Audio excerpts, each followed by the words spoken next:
Graça e paz, irmãos. Estamos iniciando mais um culto neste domingo. Espero que todos estejam bem em suas casas, reunidos e preparados para cultuar a Deus e ouvir a sua palavra. Convido você a pegar a sua Bíblia e ler comigo o texto de Apocalipse, capítulo 4. Eu vou ler apenas o versículo 11, um versículo de adoração a Deus. Então adore comigo a Deus lendo este versículo. Tu, Senhor e Deus nosso, és digno de receber a glória, a honra e o poder, porque criaste todas as coisas e por tua vontade elas existem e foram criadas. Louvor ao Deus Criador e Providente, Deus sustentador de todas as coisas. Pai do céu, muito obrigado porque o Senhor tem cuidado de todos nós e tem providenciado tudo de que precisamos, tem guardado a nossa cidade, tem guardado a nossa nação, tem guardado as nossas vidas e as de nossas famílias. Nós te louvamos e te exaltamos, porque o Senhor criou todas as coisas. O Senhor faz a planta nascer, o Senhor faz as crianças nascerem, o Senhor faz nós nos desenvolvermos como seres humanos. O Senhor também atua no nosso coração através do Teu Espírito, trazendo santidade dia a dia a nós. Nós te louvamos porque o Senhor é o Criador e o Senhor gera vida, o Senhor traz vida a toda a terra. Por toda a terra, nos céus, nos mares e em toda a terra, há vida que respira e louva o Senhor. Nós queremos, ó Deus, nos unir a toda a criação e dizer que o Senhor é digno do nosso louvor. Toda a honra e toda a glória seja dada ao Senhor.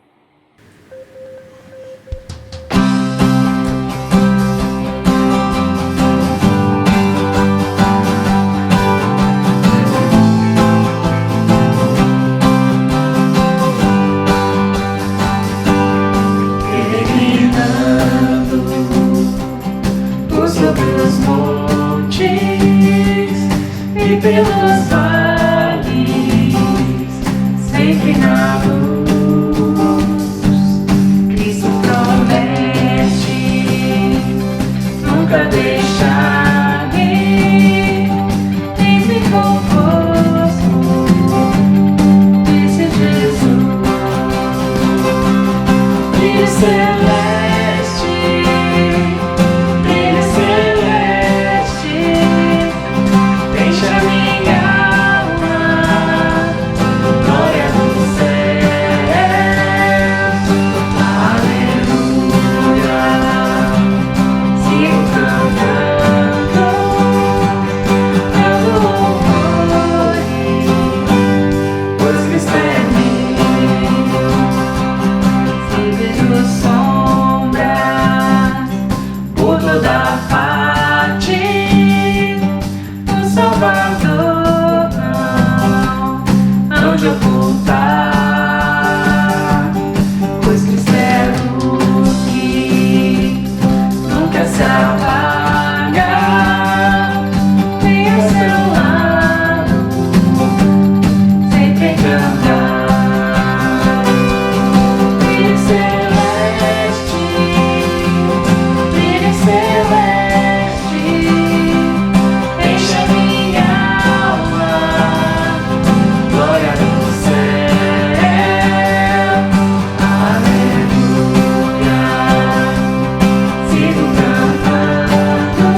parte da liturgia chamada de contrição, que é quando nós nos lembramos dos nossos pecados e nós nos entristecemos pelos nossos pecados, porque olhamos para a santidade de Deus e vemos quão grande diferença é a nossa vida diária. E por isso nós pedimos perdão pelos nossos pecados, mas pedimos perdão também com alegria, porque sabemos que Deus, que Jesus Cristo tem graça suficiente para cobrir os nossos pecados. Ainda no livro de Apocalipse, capítulo 4, nós vamos ler apenas o cântico do versículo 13. Então, desculpa, Apocalipse capítulo 5 agora, não no capítulo 4, capítulo 5, só o cântico do versículo 13. Diz assim: Aquele que está assentado no trono e ao Cordeiro, sejam o louvor, a honra, a glória e o poder para todos sempre. Nós começamos esse culto exaltando e louvando a Deus porque Ele é digno, porque Ele é Criador e sustentador de todas as coisas. E agora nós louvamos e adoramos a Deus, porque a Deus e ao Filho, ao Pai e ao Filho, porque Ele nos salvou e nos resgatou com seu próprio sangue. Então eu vou fazer uma oração de gratidão e vocês podem acompanhar em suas casas, fazendo confissão de pecados. Senhor Deus, nós te exaltamos e te bendizemos, porque o teu sangue é precioso e conquistou riquezas da graça de Deus, capazes de perdoar todos os nossos pecados. Nós nos aproximamos do Senhor muito arrependidos, profundamente entristecidos pela grandeza do nosso pecado persistente.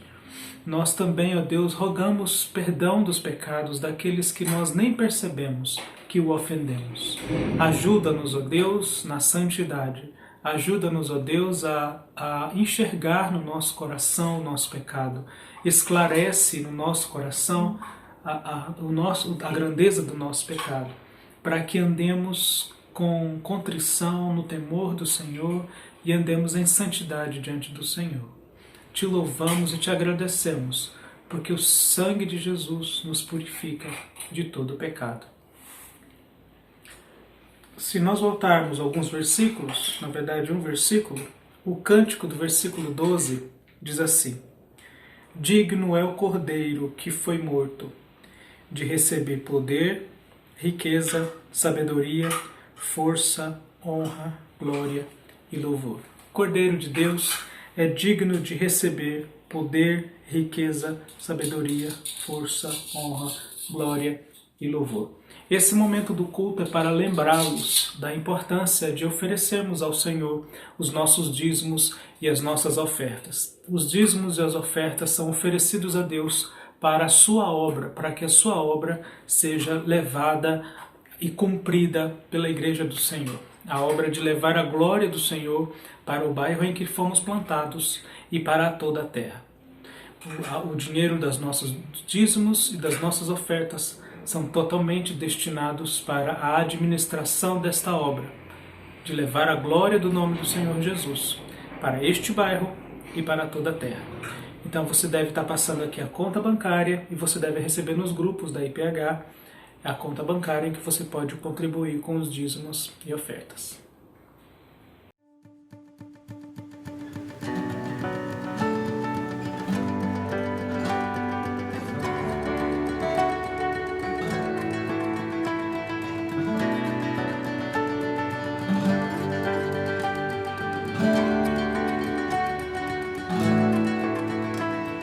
Água e vinho tornou, os olhos cegos abriu, não há outro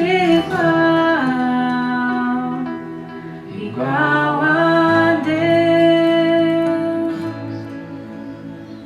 Dentro da noite brilhou, das cinzas dos fez ressurgir, não há outro igual a Deus. Deus, tu és grande,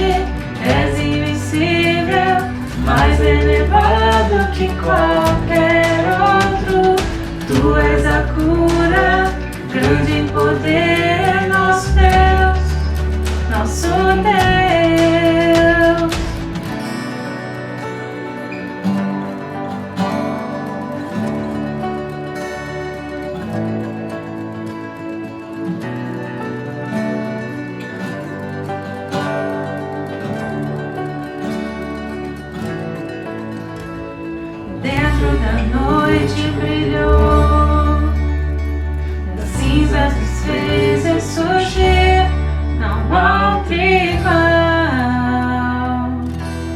igual a Deus.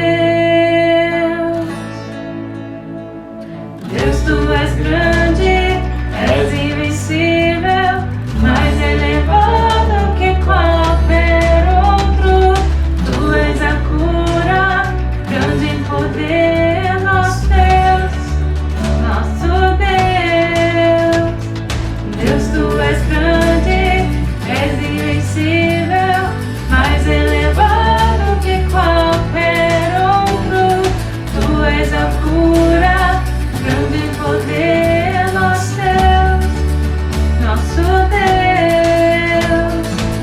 Se Deus está conosco, quem pode nos deter? Se Deus está conosco, não há o que temer. Se Deus está conosco, quem pode nos deter? Se Deus está conosco, não há o que temer.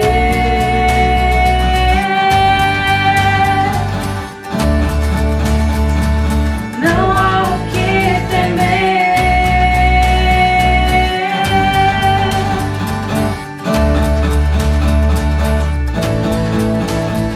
Deus, tu és grande, és invencível, mais elevado que qualquer outro. Tu és a cura, grande em poder, nosso Deus, nosso Deus.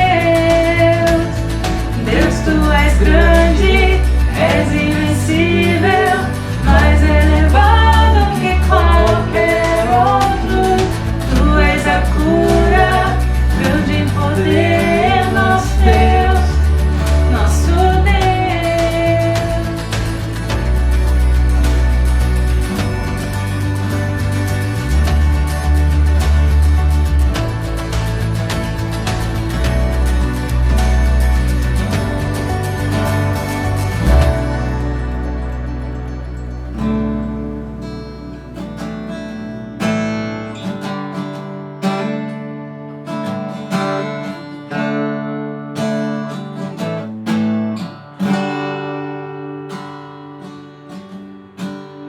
Tu és soberano sobre a terra, sobre os céus. Tu és Senhor absoluto.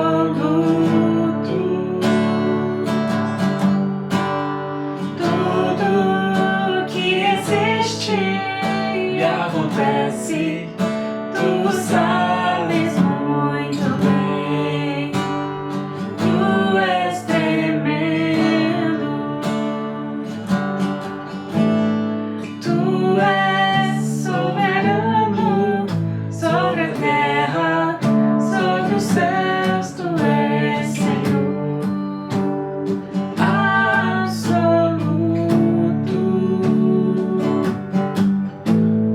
Tudo que existe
só, sorriso aberto, sorriso certo, cheio de amor. Quem tem Jesus gosta de cantar, está sempre sorrindo, mesmo quando não dá. Tropeça aqui, oi, cai acolá, mas depressa levanta e começa a cantar.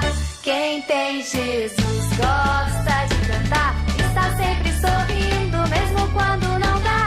Tropeça aqui, cai acolá, mas depressa levanta e começa a cantar.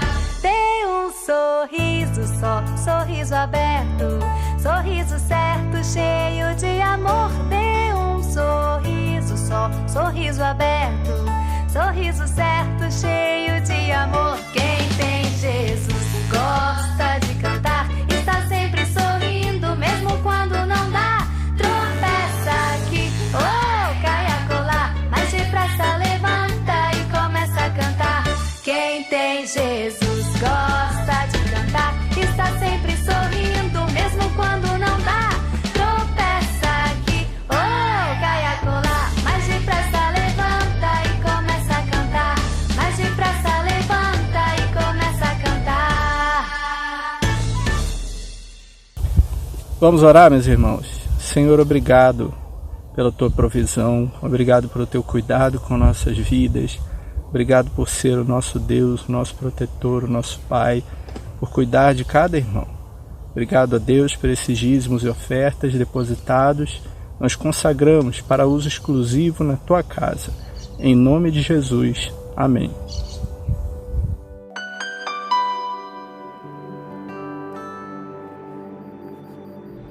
Graça e paz a todos, mais um domingo em que nos reunimos para juntos estudarmos a Palavra de Deus e cultuarmos ao nosso Deus. E eu gostaria de convidá-lo a abrir a sua Bíblia lá no Antigo Testamento, no livro de 1 Reis, capítulo 19.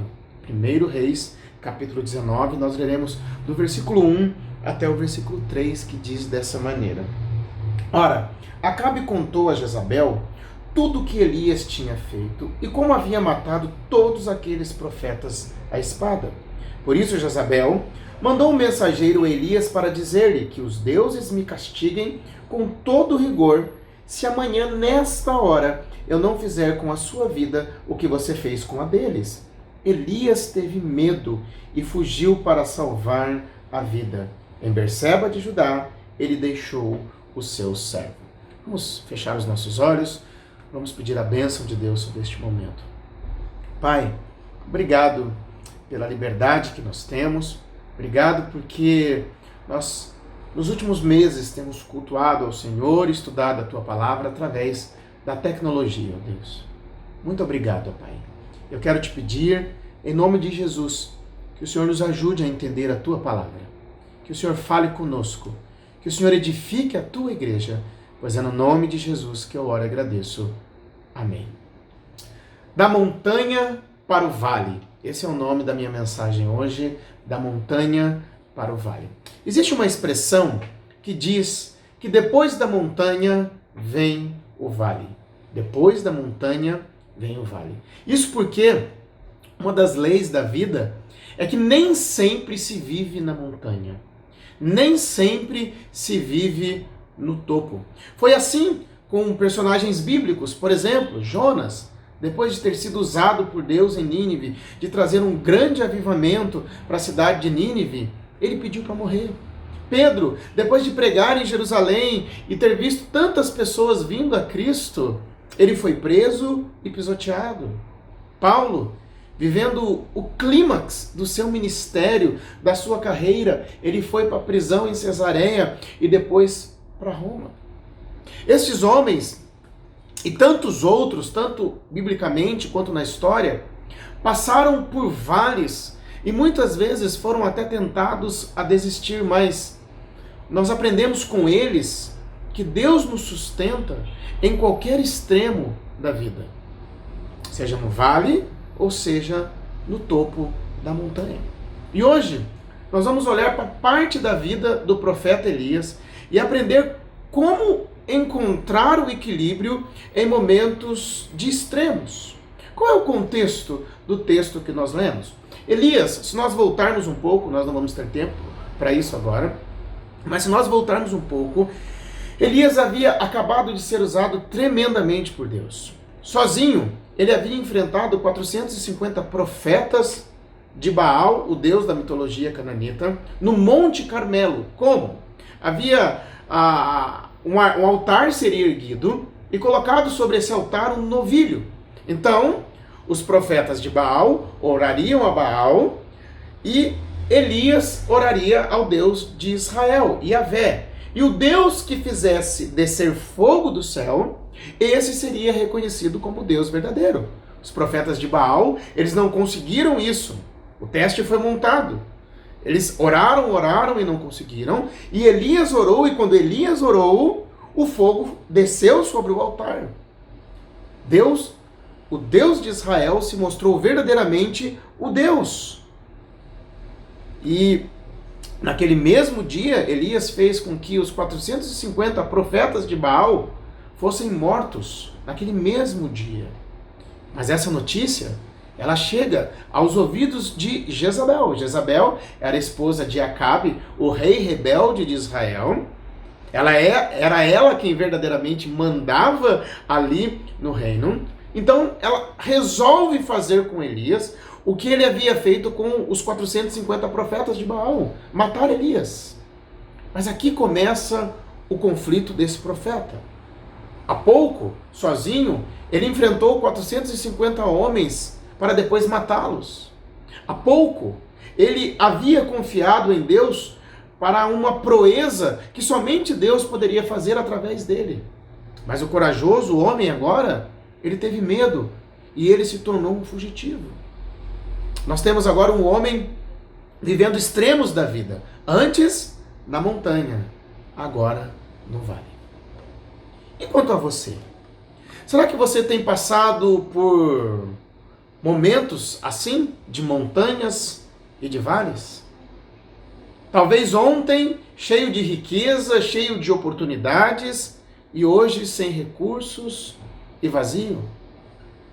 Para muitos, 2020 seria um ano de crescimento no trabalho, de estudos, de sonhos, mas o Covid parou com tudo. Outros, ontem, amado ou amada, hoje se sentindo rejeitado ou rejeitada. Ontem empregado e hoje desempregado. Ontem com saúde e hoje doente. Talvez algo que você estava indo muito bem e hoje despencou. Como então lidar com momentos de extremos na nossa vida? E o primeiro que eu gostaria de falar é o que nos leva da montanha para o vale. O que nos leva da montanha para o vale. Primeiro, focar nas circunstâncias. Focar nas circunstâncias. Olha o versículo 3, a primeira parte, o que diz? Diz assim: Elias teve medo e fugiu para salvar a vida. Quando nós focamos nas circunstâncias, nós esquecemos das manifestações de Deus no passado. Elias, se você voltar ao capítulo 17, ele havia sido alimentado por corvos enviado por Deus em um tempo de seca em Israel. Deus estava cuidando do seu servo.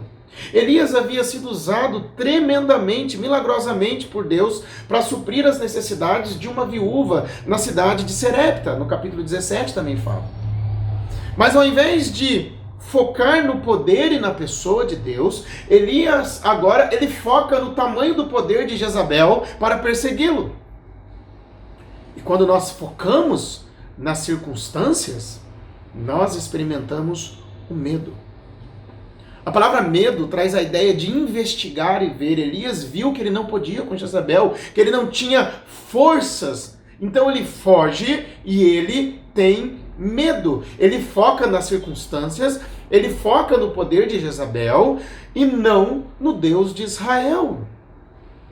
E quando nós focamos nas circunstâncias, nós experimentamos, nós alimentamos a nossa expectativa de controle. Lá no Monte Carmelo, Elias experimentou coragem porque deixou Deus controlar a situação.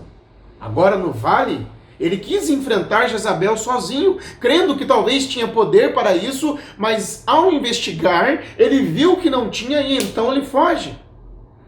Talvez Elias tinha a expectativa de que Deus se manifestasse como ele se manifestou no Monte Carmelo, fazendo fogo descer do céu, mas essa expectativa ela não foi satisfeita e isso gerou medo. A ponto que Elias ele não estava pensando de maneira clara.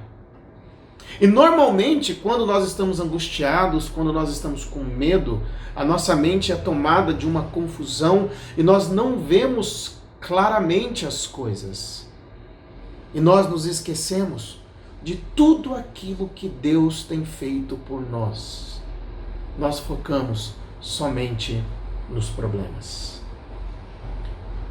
Quantas vezes nós estamos angustiados e às vezes brigando com Deus nesse momento?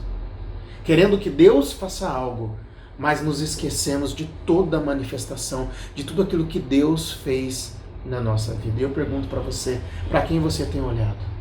Para as circunstâncias ou para Deus?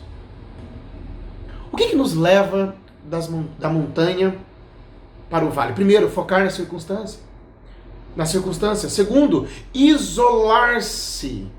A segunda parte do versículo 3 e 4 diz assim: em Berseba de Judá, ele deixou o seu servo e entrou no deserto caminhando um dia.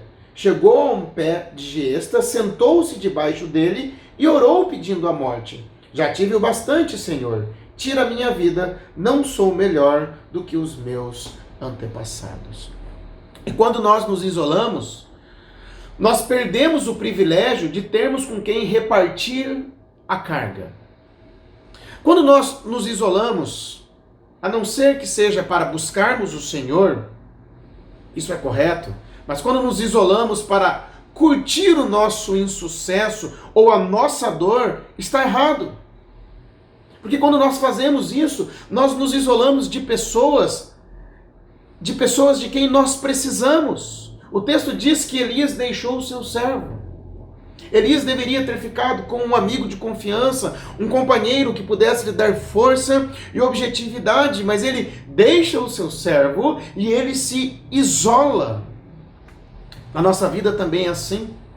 Muitas vezes ficamos desmotivados e a primeira coisa que a gente faz é nos afastarmos das pessoas, e isso é errado, a não ser que seja para buscarmos o Senhor. E quando nós nos isolamos, isso revela um senso de autossuficiência. Pensamos o seguinte: eu posso dar conta sozinho, do meu jeito. E muitas vezes, quando nós pensamos assim, nós nos enrolamos mais ainda. E o orgulho surge muito maior, porque agora nós temos vergonha de pedir ajuda e de mostrarmos que estamos em apuros. Por isso, fugir do problema não vai adiantar. Você pode ir até para outro país, você pode mudar de cidade, mas o que precisa é uma mudança no nosso coração, porque situações parecidas vão acontecer. Isolar-se é uma má decisão. E como que você tem vivido hoje? Você tem fugido do problema? Você tem se isolado? Nessa pandemia, como que você tem vivido? Você tem tido contato com irmãos da igreja, com o corpo de Cristo, para ajudar a repartir as cargas? Para ajudar a repartir as cargas.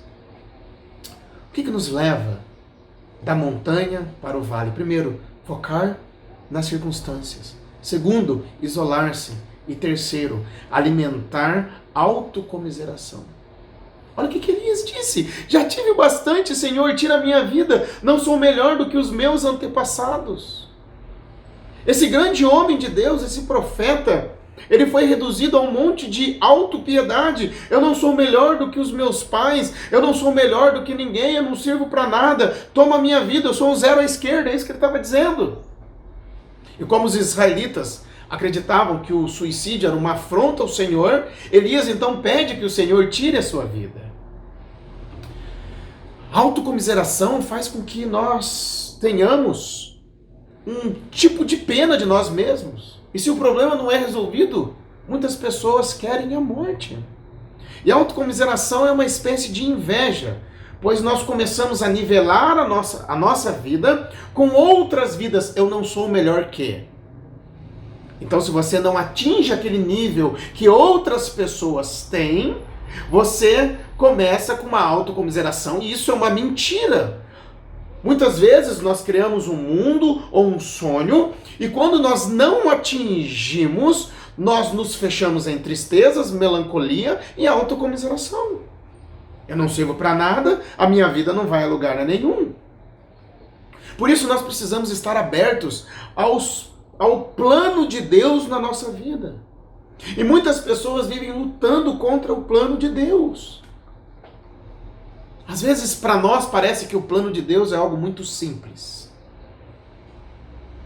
E por isso nós reduzimos o plano de Deus a algo que é pouco, em vista do que eu quero, ou ruim.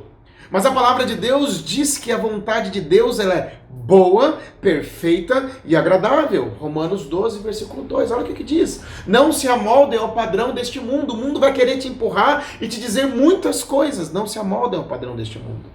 Mas transformem-se pela renovação da sua mente, para que sejam capazes de experimentar e comprovar a boa, agradável e perfeita vontade de Deus.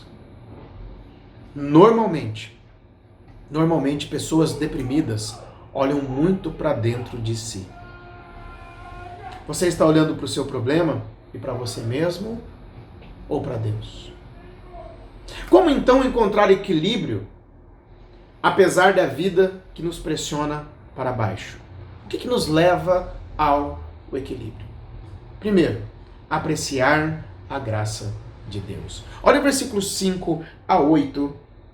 O que diz? Diz assim: depois se deitou debaixo da árvore e dormiu. De repente um anjo tocou nele e disse: levante-se e coma. Elias olhou ao redor e ali junto à sua cabeça havia um pão assado sobre brasas quentes e um jarro de água.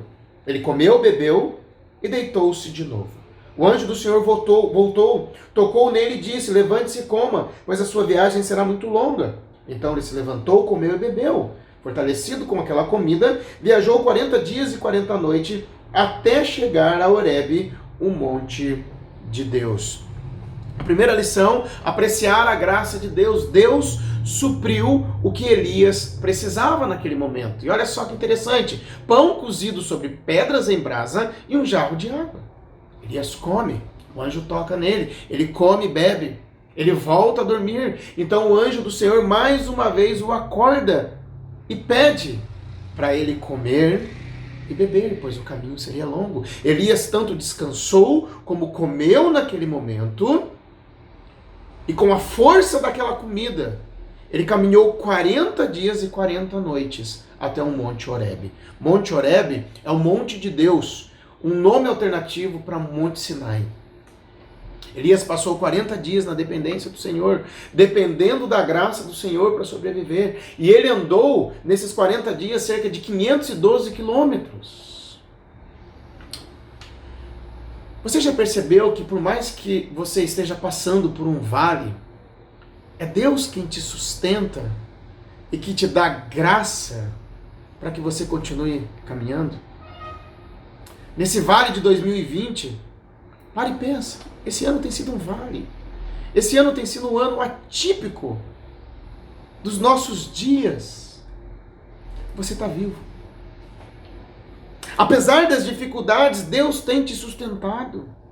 Salmo 23, versículo 4 diz: ainda que eu ande pelo vale da sombra da morte, não temerei mal nenhum, porque tu estás comigo, o teu bordão e o teu cajado me consolam. O vale também é um lugar, é um momento de você apreciar a graça de Deus, porque nós sempre vamos passar por vales. Mas quando nós passamos pelos vales, nós experimentamos da graça de Deus. Foi assim com Paulo. Paulo teve um espinho na carne. Paulo ora ao Senhor para que esse espinho fosse retirado por 3 vezes e o Senhor respondeu. Em 2 Coríntios 12, versículo 9. Mas ele me disse: minha graça é suficiente para você, pois o meu poder se aperfeiçoa na fraqueza. Olha o que o texto diz: o poder de Deus se aperfeiçoa na nossa fraqueza. E Paulo vai dizer: portanto eu me gloriarei ainda mais alegremente em minhas fraquezas, para que o poder de Cristo repouse sobre mim. É no vale que que o poder de Cristo repousa sobre as nossas vidas. Aqui é uma referência a quando o tabernáculo era montado no Antigo Testamento e a presença de Deus descia sobre o povo. E quando nós estamos no vale, quando nós estamos nas dificuldades, nós precisamos aprender a apreciar a graça de Deus, pois é um momento em que a graça dele, o poder dele, repousa sobre as nossas vidas.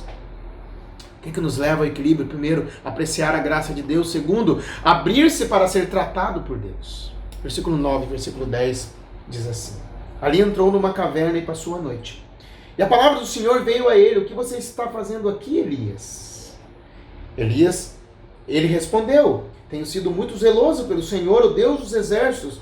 Os israelitas rejeitaram a tua aliança, quebraram os teus altares e mataram os teus profetas à espada. Sou o único que sobrou e agora também estão procurando matar-me.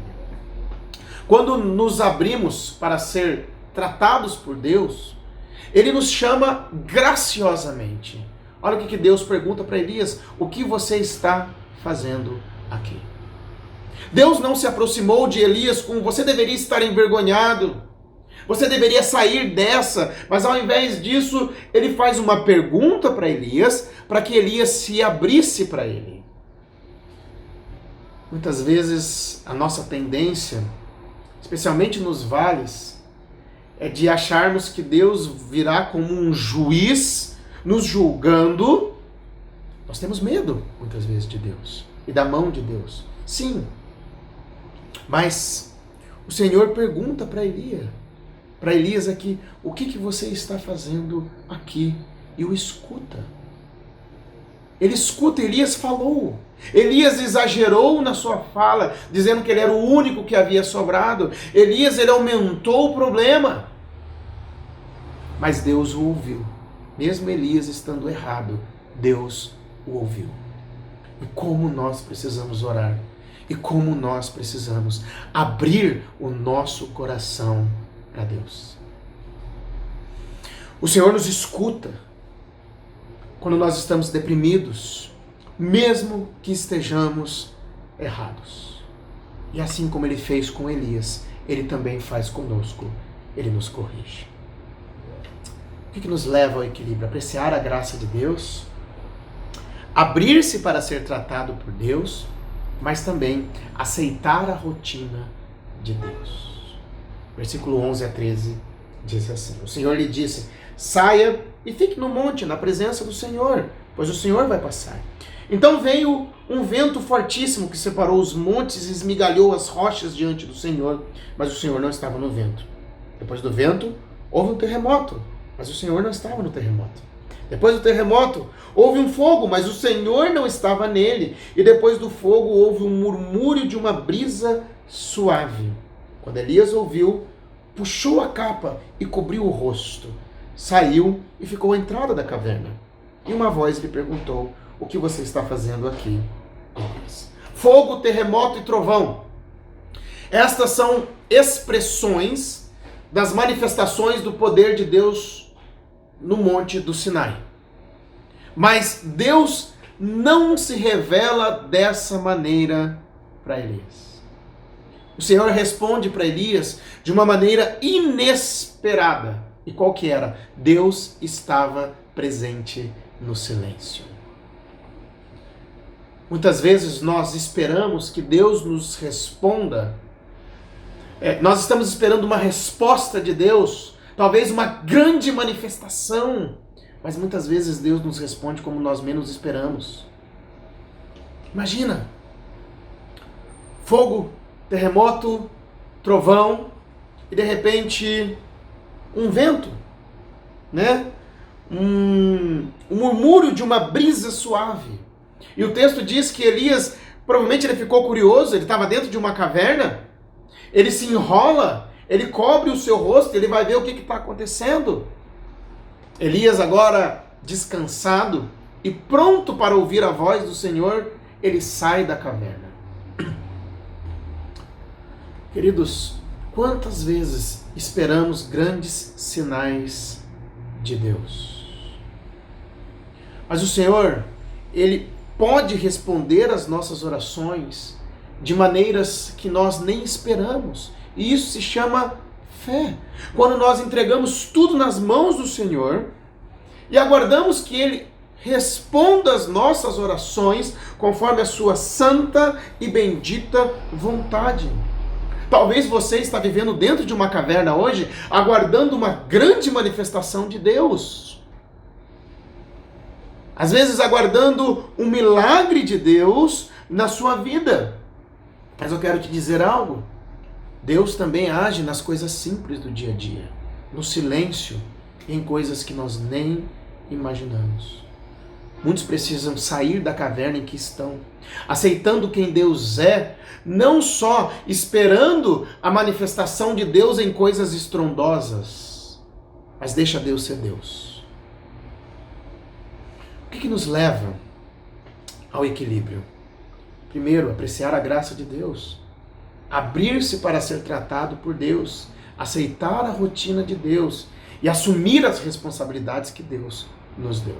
Versículo 14 a 21 diz assim: Ele respondeu: tenho sido muito zeloso pelo Senhor, o Deus dos exércitos. Os israelitas rejeitaram a tua aliança, quebraram os teus altares, mataram os teus profetas à espada. Eu sou o único que sobrou, e agora também estão procurando matar-me. O Senhor lhe disse: volte pelo caminho por onde você veio e vá para o deserto de Damasco. Chegando lá, unja Hazael como rei da Síria. Unja também Jeú, filho de Ninsi, como rei de Israel, e unja Eliseu, filho de Safate, de Abel, Meolá, para suceder a você como profeta. Jeú matará todo aquele que escapar da espada de Hazael, e Eliseu matará todo aquele que escapar da espada de Jeú. No entanto, fiz sobrar 7.000 em Israel, todos aqueles cujos joelhos não se inclinam diante de Baal, e todos aqueles cujas bocas não o beijaram. Então Elias saiu de lá, encontrou Eliseu, filho de Safate. Ele estava arando com 12 parelhas de bois e estava conduzindo a 12ª parelha. Elias o alcançou, lançou sua capa sobre ele. Eliseu deixou os bois e correu para trás de Elias. Deixe-me dar um beijo de despedida em meu pai e minha mãe, disse, e então irei contigo. Vai e volte, respondeu Elias. Lembre-se do que lhe fiz. Eliseu voltou, apanhou sua parelha de bois e os matou.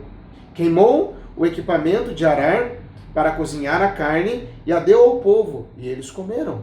Depois partiu com Elias, tornando-se o seu auxiliar. Queridos, quando nós assumimos novamente o que Deus nos manda fazer, nós mantemos o equilíbrio. Porque nós voltamos a obedecer, nós voltamos a orar de acordo com aquilo que Deus quer. Deus mais uma vez ouviu Elias. Elias vai dizer: eu sou o único que sobrou. Deus fala: não. Depois de um Elias descansado, tratado por Deus ainda, Deus pede para que Elias volte. O seu trabalho ainda não acabou, eu tenho um chamado para você, você vai servir. Geralmente, uma pessoa no vale, ela olha muito para si com autocomiseração e ela trava. Ela não consegue olhar para as outras pessoas e ela não consegue servir. E é interessante que no meio nesse vale que Elias está passando, desses dias difíceis que ele está passando, sim, Deus vai fazer ele descansar, vai ouvi-lo, mas Deus vai dizer a verdade para ele depois, com amor. E vai dizer para ele: levante-se, porque você ainda tem trabalho a realizar. Você vai ungir a outros. Você vai ungir, você ainda tem que trabalhar. O Senhor Jesus, após lavar os pés dos discípulos e ensinar que os discípulos deveriam fazer o mesmo, Jesus estava servindo. Jesus estava no momento próximo à sua morte também. Jesus poderia se isolar, Jesus poderia ir para o seu cantinho, mas Jesus, próximo à sua morte, ele se reúne com os seus discípulos numa mesa e ele lava os pés dos seus discípulos, um trabalho de escravo.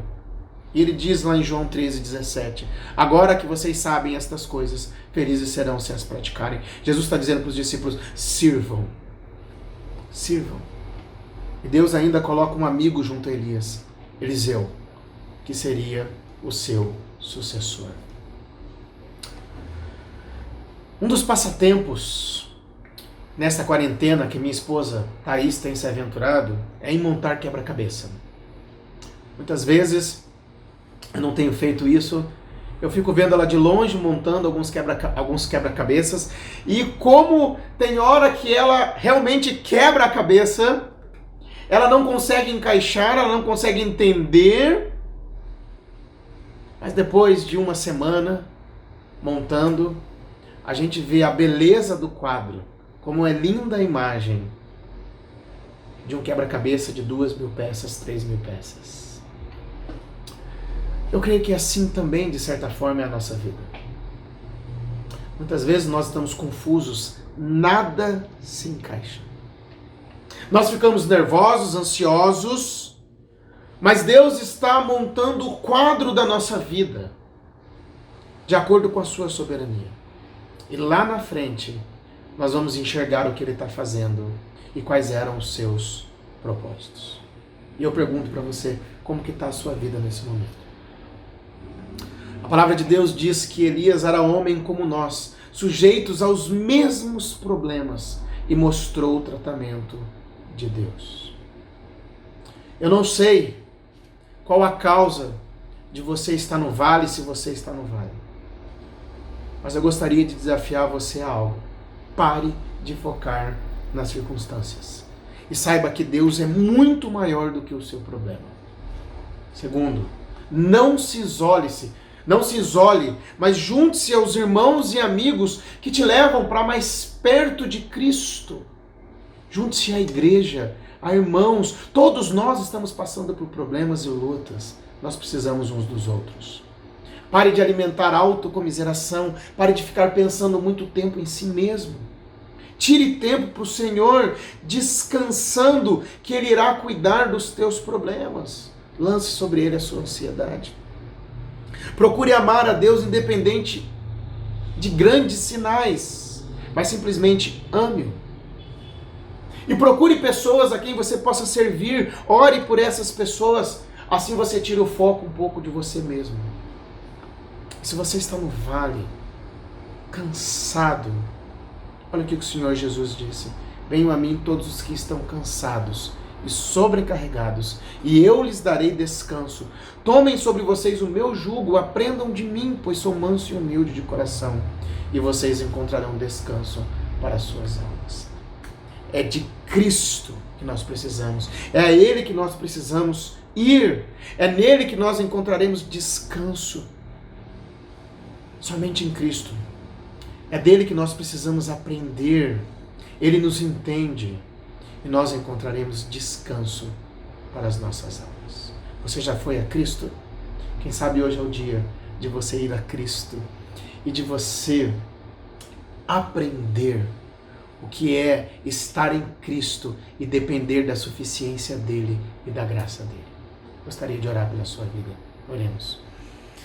Obrigado, Senhor Deus, pela Tua palavra. Obrigado por este momento em que a gente pode olhar, ó Deus, que os heróis da Bíblia, homens, mulheres e tantos outros, passaram por vales, por dificuldades, mas eles aprenderam do Senhor, e a gente pode olhar para a Tua palavra hoje e aprender que mesmo no vale, o Senhor cuida de nós.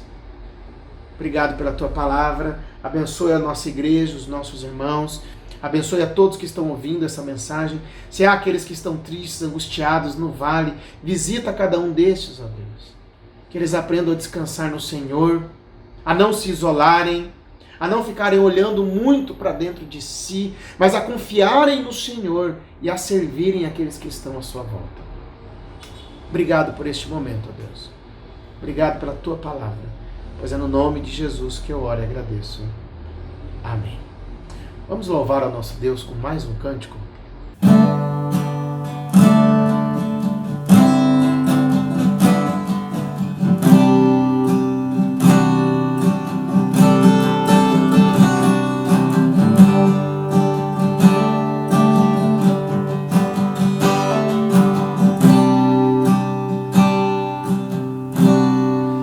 Todos que têm sede, que fracos são, venham à fonte, encher o seu coração.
profundas no coração,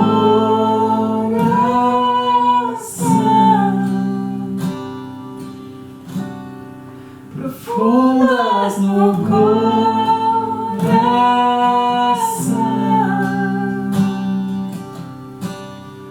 profundas no coração.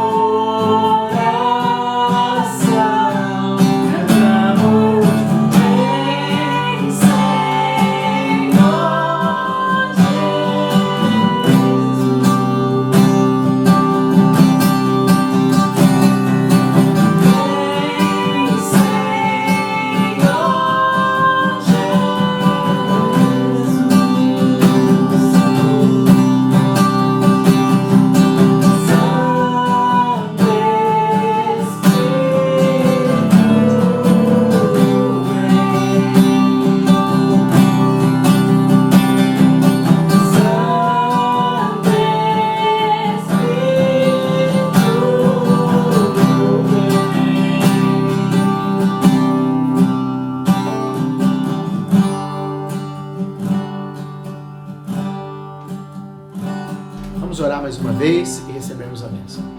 Senhor, muito obrigado por este culto, muito obrigado por esse tempo em que nós louvamos ao Senhor e ouvimos a Tua voz através da Tua palavra.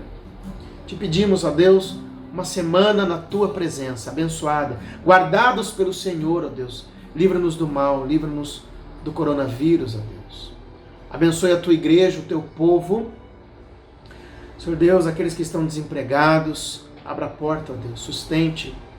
E aqueles que estão empregados, sustente também, ó Deus. Visita o nosso Brasil, visita os nossos governantes, tenha misericórdia de nós, ó Pai. Obrigado, Deus, porque o Senhor é um Deus que cuida do seu povo, mesmo em meio a dificuldades e vales que nós passamos. Pois é no nome de Jesus que eu oro e agradeço. Amém. Recebamos a bênção, que a maravilhosa graça do Senhor Jesus, que o amor de Deus, o nosso Pai, e que os ensinamentos e o consolo do Santo Espírito do Senhor sejam sobre cada um de nós, hoje e para todo sempre. Amém. Amém. Deus abençoe a sua vida.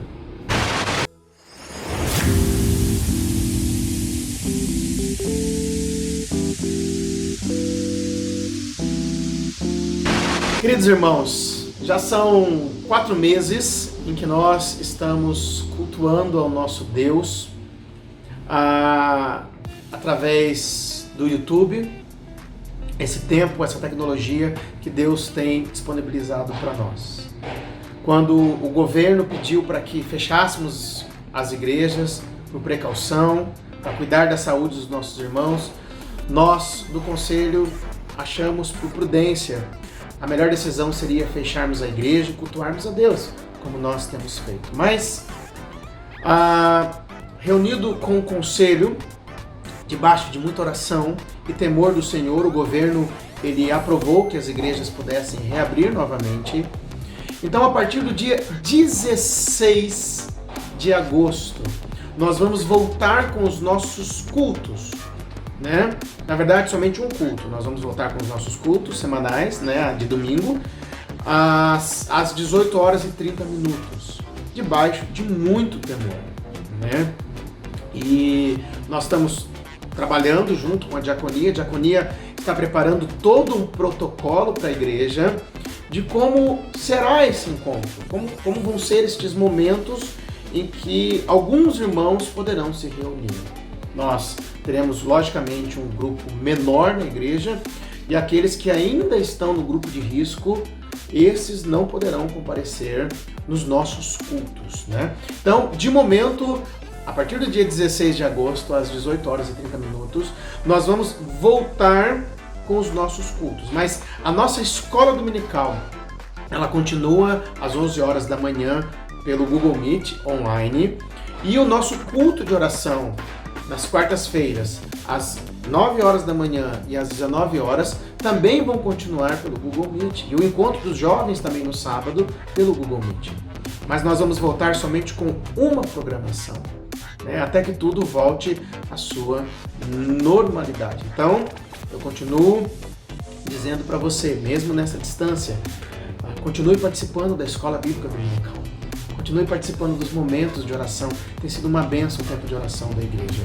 Mas também, aqueles que puderem, né? E aqueles que desejarem, nós também retornaremos com os nossos cultos, mas também a nossa equipe de comunicação, ela está trabalhando desde já para levarmos até aqueles que não podem participar um tempo para que eles também possam assistir o culto de suas casas, né? Através do YouTube, Facebook ou Instagram. Nós estamos trabalhando para isso. Então, a boa notícia é que nós estamos voltando e vamos voltar aos poucos, debaixo de muito temor e cumprindo todo o protocolo que é necessário cumprir. Então, a partir de agora, também você vai ouvir uma palavra da diaconia, né, em como eles estão trabalhando nesse momento para nos guardar e para o bem de todos. Deus abençoe a sua vida e uma ótima semana. Olá, meus queridos irmãos da Igreja de Higienópolis. Como o nosso pastor mencionou, em breve estaremos retornando com os nossos cultos presenciais no nosso templo. Em nome da diaconia da nossa igreja, gostaria de tranquilizar os irmãos e dizer que a junta diaconal está resolvendo todas as questões necessárias para que a nossa volta seja a mais tranquila e segura possível. A nossa volta seguirá uma série de protocolos que estarão listados em um manual que a igreja, se ainda não disponibilizou, disponibilizará muito em breve. É importante que os irmãos leiam atentamente cada um dos pontos que estão listados ali. A diaconia está à disposição dos irmãos para tirar quaisquer dúvidas que venham a surgir. Um grande abraço e fiquem com Deus. Boa noite, irmãos. No dia 12 de agosto de 1859, chegou ao Brasil o jovem Ashbel Green Simonton, jovem missionário americano Ashbel Green Simonton. Ele chegou para aqui e plantou, a partir dessa chegada, plantou a nossa Igreja Presbiteriana do Brasil. Por conta desta data, nós celebramos no dia 12 de agosto o aniversário da Igreja Presbiteriana do Brasil e também celebramos durante todo o mês das missões. E é por isso que eu estou aqui para avisá-lo que na semana que vem nós faremos uma simples conferência missionária na nossa igreja através deste formato online, o que para nós é uma vantagem, porque teremos a oportunidade de ter pessoas que nós não poderíamos ter se fosse uma conferência presencial. É uma conferência missionária para nos lembrarmos do nosso dever e da nossa oportunidade, do nosso privilégio de participar da obra missionária. Nós teremos uma programação no sábado à noite, através do Meet, na escola dominical e no culto à noite, uma pregação especial. Você deve ter recebido a programação nos grupos da IPH e junto com a conferência missionária você vai receber um guia devocional para o mês.